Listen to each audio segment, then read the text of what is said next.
into the next life with Drew and me and Kelsey Mannix. Woo. Welcome to the Drew and Me podcast where we talk about music, we talk about movies, and we talk about whatever else we want to talk about because we can do that. So today we're joined by McDaniel College alum and Nebraska sports reporter Kelsey Mannix. Hello. Really appreciate you. Really appreciate you joining me for the show, Kelsey. Is there a song you've been listening to recently that you really like? Oh man. Well, I might have to pull up my Spotify here real quick. Give me 1 second. Um, I don't know. It's usually just been like a bunch of like for a couple of years now, I've been very much in like a late 90s, early 2000s type of mood. So it's usually songs in that range. Um, Let me see. My jams playlist, like for like daily listening, almost 36 hours long, if that says Oh. anything. Um,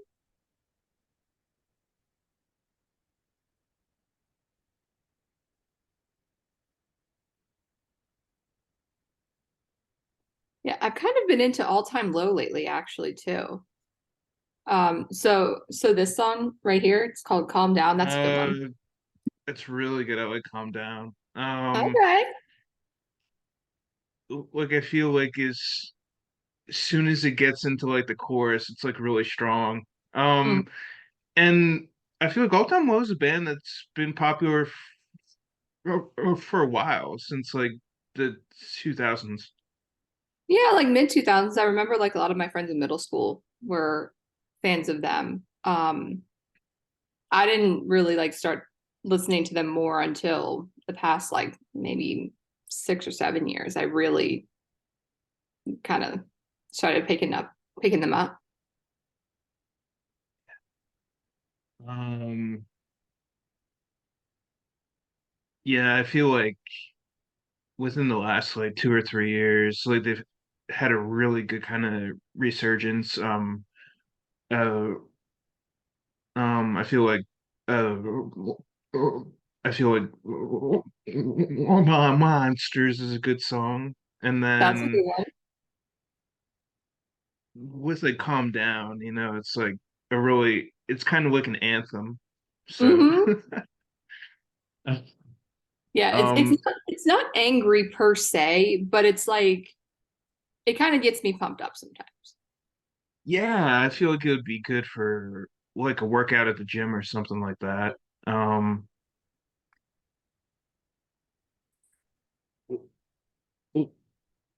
or also in the event that you need to calm down. True. Very true. Yeah. Nice. Let's see. Um, yeah, like I'd say for me, for music for recently, um,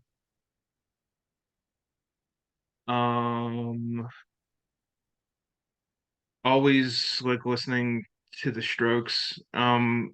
Like there's always a few like Strokes songs I'm into.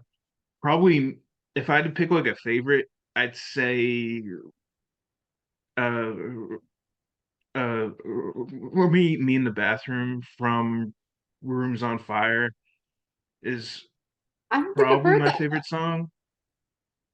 Hmm? I don't think I've heard that one. It's really good. It's not really kind of one of their like better known songs, and yeah, I didn't really learn too much about it until grad school. Until I like listened to the album all the way through, and they kind of sneak it in the middle, and like it just hits so hard. And it's so rhythmic. And I read an article about the lead singer Julian Casablancas, and he used to like he used to labor over his music. Like every single song, it had to be perfect. It had to have like good progressions, good fills. It had to be like technically sound. So he used to stay up hours with the band, and they used to record. So, um, but yeah, like a lot of really good bands practice a lot. Yeah, there's this one band I listened to called Warpaint, and they said they practiced a lot in the garage, and that's how they kind of like tapped into each other's like styles, and like the energy of the band kind of came from that. So yeah, if you're in like a super group, like you're already kind of practiced, but Yeah. um if you're kind of like new to the band and new to the other musicians in the group, like sometimes it's just really good to practice. Oh, yeah. Um, Apart from All Time Low, are there any other groups you've been listening to? I've been into the band Camino lately.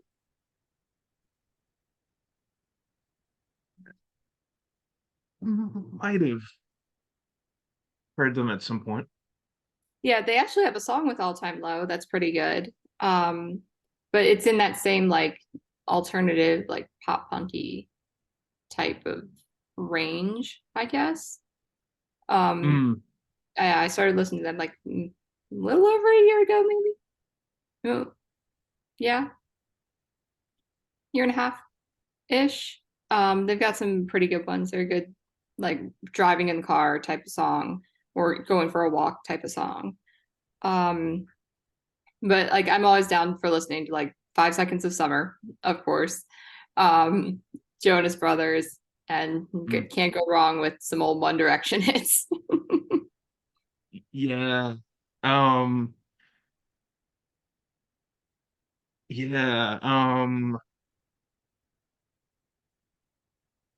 Yeah, the One Direction song, uh,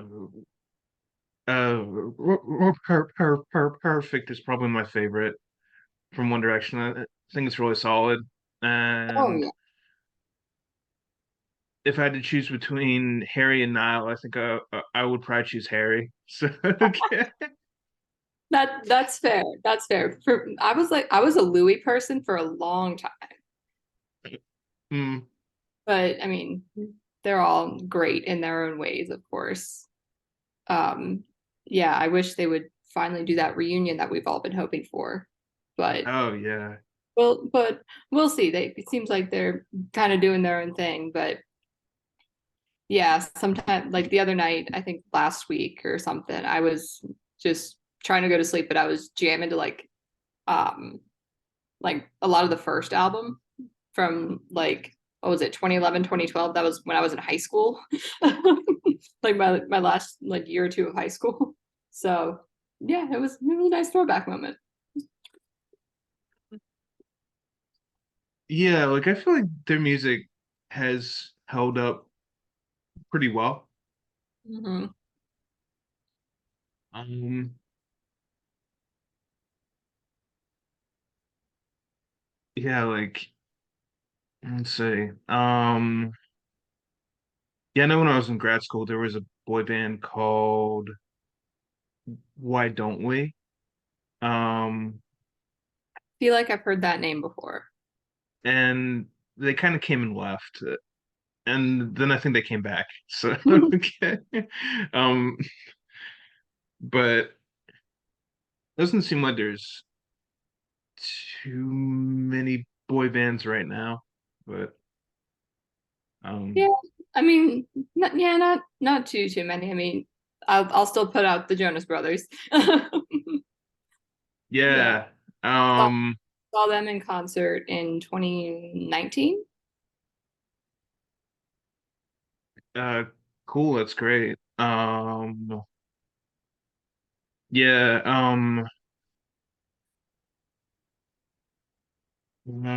yeah, I really like the Nick Jonas song "Jealous." Hmm. Um, They played that at the concert. they play that one? Hmm. Oh, cool, that's awesome. Yeah, they played that. They played Cake by the Ocean with Joe's other band. Or well, not with them, but like by Joe's other band, DNC. So that was pretty cool. But yeah, they played a bunch of throwback hits. They had just dropped not the most, it was obviously not the most recent album, but the one before it. So they were playing a Hmm, lot of those. cool. Um, that's great. It seems like stay on top of the stuff that they have that's really popular, but also get into the throwbacks a little bit. Oh yeah, my camera roll is still full of videos I took. Even Yeah.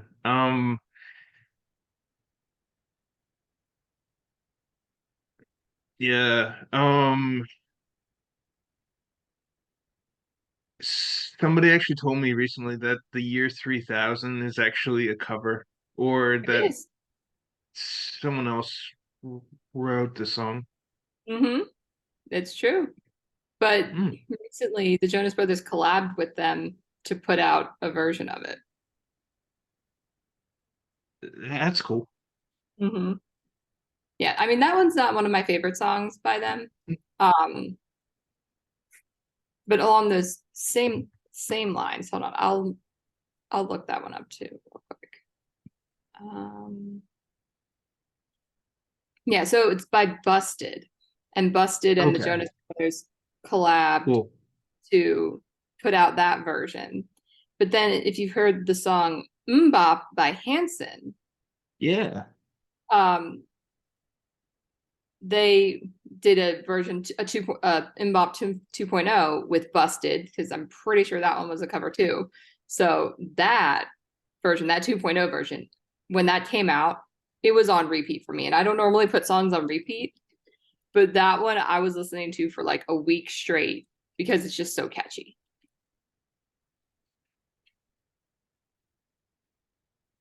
So they did Umbop for Hanson. So mm, I'm not 100% sure about like the original, but like the 2.0 version is Busted and Hanson together. Pretty cool. Hmm. Um, yeah, that's kind of another song I can just kind of like turn on and it's just like really good. Um, yeah. Uh, yeah, yeah. I was pretty young. I was like 6 or 7 when Bop came out, but that song like swept the airwaves and was like really popular. And like for like 2 or 3 years, like Hanson was like a really huge band. And then I think the brothers, they all did like independent projects and things like that. So that was kind of cool. Yeah, the oldest was Isaac, the middle was Taylor, and the youngest was Zach, who played the Oh, there you drums. go. Yeah, I had a cousin who really liked Hanson, and she was a little bit older, and she had like crushes on all the boys and things like that. So That's fair. That's fair. Yeah, I think I don't I don't know what year the original came out, but I'm pretty sure I was like oh, I was very little when it was 96 or 97. I think it was 97. yeah, I was 2 or 3 years old. Cool. I haven't Um, developed a taste for music outside of Barney at that point.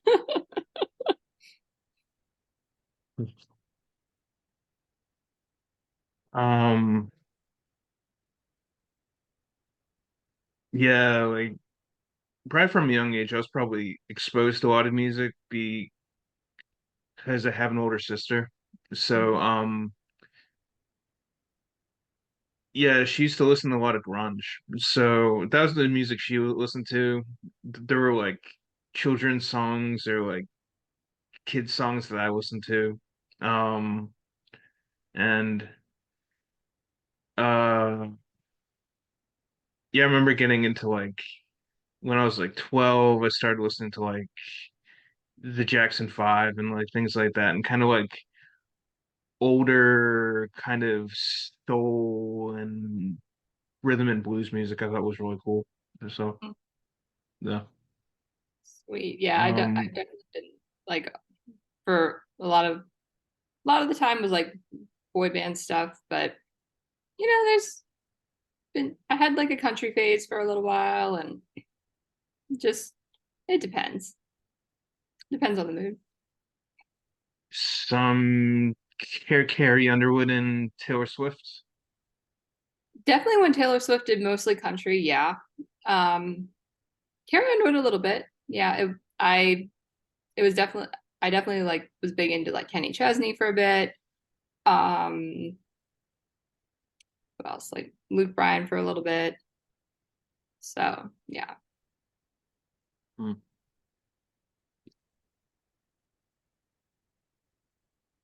nice. I think Lady Antebellum is a really good group. Um I think they have some really good songs. I think they have a lot of crossover appeal. Um um uh haven't listened to too much Luke Bryan, haven't listened to too much Rascal Flatts, but um the Luke Bryan I usually like. So yeah. Yeah, a lot of those are catchy. Like a lot of the upbeat ones are pretty catchy. Yeah. I feel like the one margarita, two margarita, like I feel like that could be a kid song. Like you just substitute margarita to empanada and you have a kid song. One empanada, two empanada, three empanada. The empanadas go inside the oven and they come out like you have a kid song. There you go. Maybe I don't know if Kids Bop did that or not, but maybe that's a pitch for them. Yeah, because like unless it's like a virgin margarita, you can't really do margaritas as a kid song. No, would not recommend. No, but you can turn it into a kid song if you want. So, um, yeah. Um, yeah, I don't listen to like too much country, but would you say is it common for a country artist to like sing about al alcohol in general, like drinking a whiskey or throwing back an old fashioned or like a thing like that? Um, I mean, I haven't listened to like too much new country. But yeah, there's decent mentions of alcohol consumption in country music between Hmm. that and relationships and I don't know why the song Big Green Tractor just popped in my head, but like tractors and being on the farm and stuff. Like I feel like there's a lot of that too. A lot of songs about tractors, yeah. I mean, it's not a bad thing. They're catchy. They're catchy. I will listen to them in the car for sure.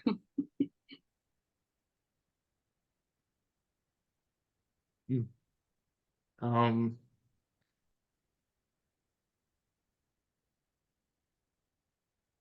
uh, like, do you see more like, do you see like more like country land or farmland n now being in Nebraska than when you lived in Maryland?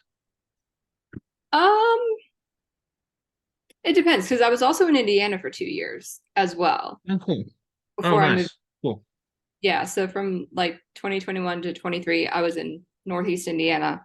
And there was a decent amount of farmland there. Um, and being in, of course, like outside the city of Fort Wayne where I lived. And then like now that I'm in Omaha, Omaha's a bigger city, and the suburbs are bigger. So the farmland is a little further out. But Mm. whenever I drive down to Lincoln, um, it's there's definitely a lot more farmland once you get outside, maybe like 20 minutes outside of Omaha, and it's pretty much farmy until you hit maybe 10 minutes outside of Lincoln. So there's a good maybe 20, 30-minute stretch of lots of fields. Yeah. Yeah, went to Omaha once, a few years ago. Took a road trip with some friends and we we drove through. I think we stayed in Omaha too, and went to a diner, got some white gravy, and it was really salty. Uh, Oh, okay. but at the same time, uh, it was a nice like country experience, and we definitely drove through a lot of plains. Hmm. Yeah, driving from Indiana to here, it's it's a lot of flatness, but Mm. it makes for a decently smooth drive. Yeah, yeah, like not a lot of like there's farms, but not a lot of rockiness, like not a lot of mountain ranges or anything like that. So Yeah, that's something that jarred me about the Midwest at first because I'm in Maryland. I was so used to seeing mountains in the distance when I was driving and stuff. But once I hit Indiana, it's like I could just see forever because there are no mountains. And it's kind of the same in Omaha, but Omaha is actually really hilly. There are a lot of oh big cool. hills in Omaha. Oh cool. And I'm like, Oh cool. yes, I love this because I like running and I like a challenge. And so having bigger hills, it's way more hilly than Fort Wayne. So didn't Mm. work out so well in the snow. My car almost did not make it up a hill once. Oops. But yeah,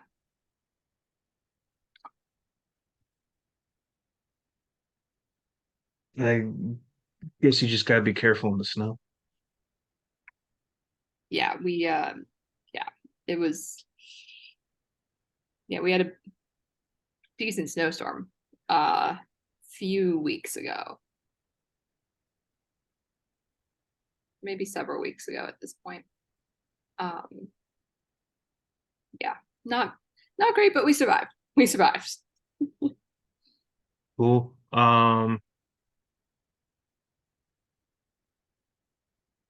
I guess are you like close to where you have to go to work? 20-minute drive. Yeah, it's not bad. Not bad. No, not bad at all. Cool.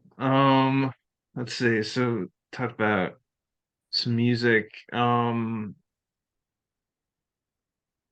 you like any plays? Like, do you have any like? Is there like a favorite play for you? Um, hmm. I don't know because I did take an acting class in my last semester at McDaniel actually. Oh, Um, cool. yeah, Was it? Let's see. I think Ron had retired at that point. Was it with Elizabeth? no, it was with Janae. Oh, okay. I heard Janae was also a good teacher. Oh, she's wonderful. I actually had two classes with her. I took an honors class my junior year, and then I needed some credits to stay on campus my last semester. Um, so I was like, I'll take an acting class. Sounds fun.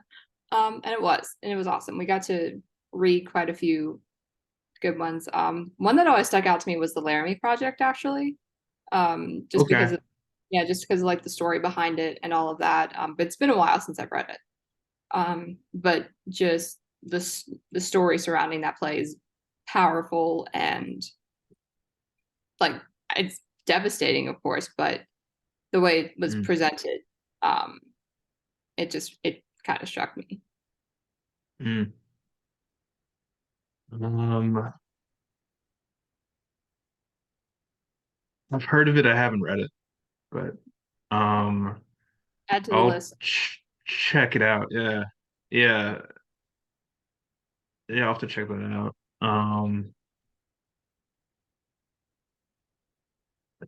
Yeah, I think in the intro to acting I took with Elizabeth, had like 10 plays. And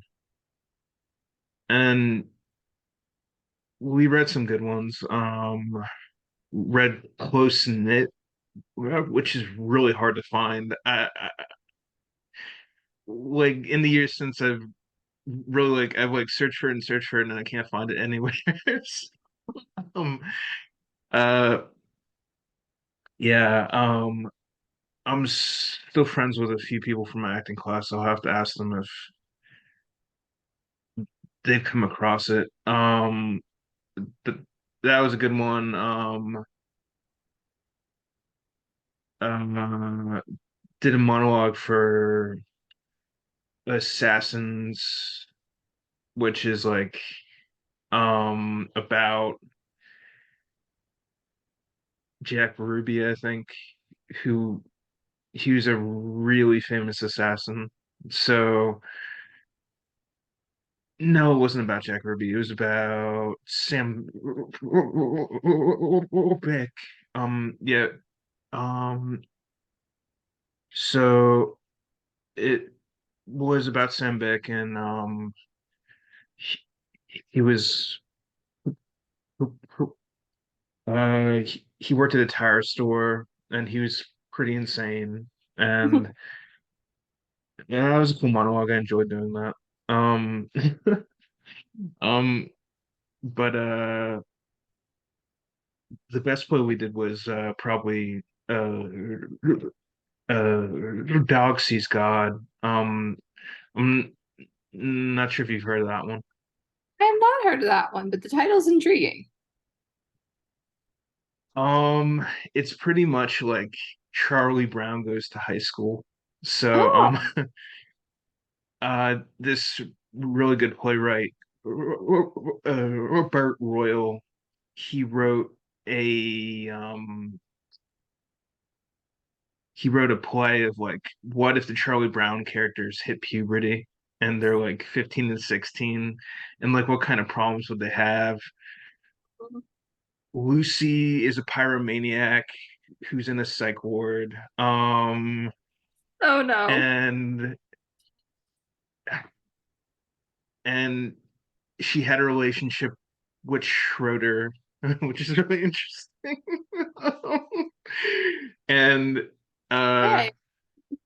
Charlie Brown talks to Linus and they call Linus Matt, and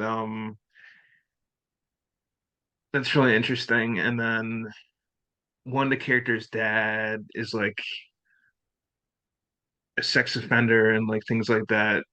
And then But one character's I this think is has like this is off bulimia or the rails something. already. Yeah. Good grief. So Good grief. That's funny. Anyway. so it like really goes into like high school issues. And like some it's a little bit too much, but just like reading it's so funny. Like, oh my goodness. Like it is like the most hilarious thing that I think I've read. Like it's so funny. Um uh that was a good one. Um how about you? Or yeah, they're like plays in general that you really like. Um, Well, when I was going into fourth grade, I believe, summer before fourth grade, um, my church actually did a little production of Twelfth Night by William Shakespeare. So that one has Oh, always stuck out to me a little bit. that's Um, great. yeah, Awesome. so I was one of the narrators in that one. That's Uh, cool. yeah, and I think I was like the second youngest person in that cast, and I had a crap ton of lines as one of the names. Yeah. Oh yeah. Yeah, Oh but man. well, I don't know if it was like a crap ton per se, but like I think it still seemed like a lot for like Oh, a 9-year-old. oh, like kind of a lot for a little kid. Yeah. But I mean, I handled it, and because I think everyone else was in like most everyone else was either in middle school or maybe going into high school. I can't exactly remember. It was summer of like 2004. So gosh, that was like 20 years ago Okay. now. Oh no, Okay. 2003. It's 2003. So yeah, more than 20 years now. So that one has always kind of stuck with me a little bit. And then of course you watch the movie She's the Man, and it's exactly the plot of Twelfth Night. Haven't seen that movie. I Yeah, I still haven't seen it. I Oh, know it's it's on Netflix right now, I think, or they just got rid of it. Yeah. I recommend it. It's a good laugh. And then actually in yeah, because I used to do like Christmas pageants and all that stuff when I was younger. Oh, Um, cool. and um, but third grade in school, there was like they put on a production of what they called Schoolhouse Rock Live Junior. So it was a bunch of classic Schoolhouse Rock songs, a bunch of us singing and dancing to it, and yeah, that I remember that being I remember that being a lot of fun. I think we had two separate shows. We did like 2 nights of it, so everybody could like get in the rotation, and like if they wanted to have like a solo and a song, they could. And yeah, and that's how I learned the preamble, because that was my song that I did. So That's when I was great. 8 years old, I learned the preamble to the Constitution because of that That's song. really cool. I still probably don't know the preamble, so um yeah, yeah, Schoolhouse Rock is great. There is an episode of this podcast where I talk about well, I think my three favorite Schoolhouse Rock songs. Uh, um, really like Interplanet Janet. Oh, That's we did that one. so that's so good. I love that one. We did that one. Um, n nice. And then like Just the Bill and We did that one too. and uh and uh Mr. Morton. Um, We did not have that one. okay. Yeah, it's like this is the tale of Mr. Morton, and it it like does like the parts of the sentence that's I like kind that. of what this yeah, it's pretty much like because like for Schoolhouse Rock, each song has like an intended purpose. Like it's supposed to be educational about something, like if it's like history, science, or English, like it has the categories and then it has like the subcategories of like the part. And it sounds like for the preamble, that would have been in the history category, and then you guys learned about the preamble, so that's pretty cool. hmm Yeah, that was a fun one for sure. But I forget how many songs were in it, but it was a decent amount. But it was lots of fun. Yeah, I enjoyed it even as an 8-year old. Mm.